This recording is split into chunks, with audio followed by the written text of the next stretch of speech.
everyone. Welcome to my review for Prince of Darkness. So, this is a weird way to start off my Carpenter director series. Why don't you choose Halloween or The Thing? Because I'm redoing my reviews in the way I did them. This was the first Carpenter movie I reviewed. So it's kind of a weird one to start it out with, but I'm a weirdo. So this is a really cool and creepy movie. And weird too. This movie is about a priest in LA gets assigned to go investigate an abandoned church that has this just giant cylinder container filled with a spiraling green juice or goo or slime.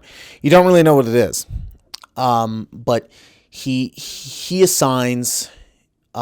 He asks the help of a local university professor and students specializing in physics and theoretical physics and science to help him figure out what this is.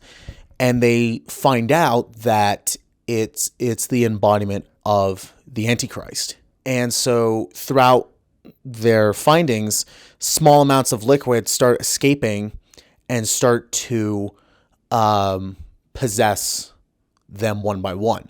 So it becomes a information movie, and then the second half is a pure survival against the horde kind of movie, because they also can't escape because the homeless have kind of been not really brainwashed, more just so it's they block their exits and entrances, so they're stuck there. But when they start to group back together, they start realizing they have this recurring dream that is set in the future. I think it was 1999, of the Antichrist emerging from the church.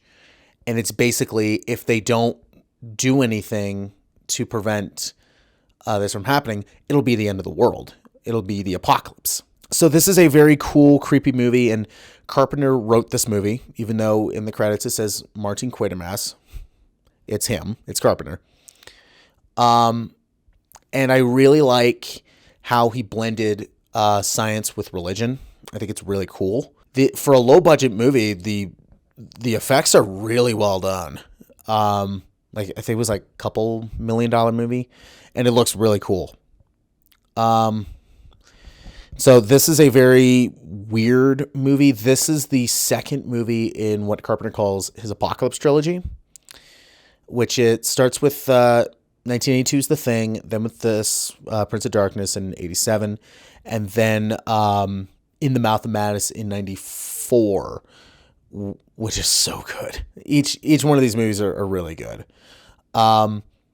He even said that it may be maybe a quartet of movies. And the fourth one being his Masters of Horror segment, Cigarette Burns, which is really, really good. If you haven't seen it, definitely check that out. This is a really, really weird movie. It's super cool. The gore is really good. The acting is pretty good. It's definitely one of Carpenter's weaker movies, but it's also one of his movies that not a lot of people talk about when it comes to his work. A lot of people skip this movie because it's not as iconic as Halloween or The Thing or Skip from New York. It's kind of just in the back burner. But I enjoy this movie very much. I give it a great. It's not my favorite Carpenter movie, but it's definitely one of his weakest, but it's still really, really good. And I really dig this movie. So there you go. There's my review for Prince of Darkness. Hope you like the review. Comment below on what movies you want me to check out, and I'll see you next time.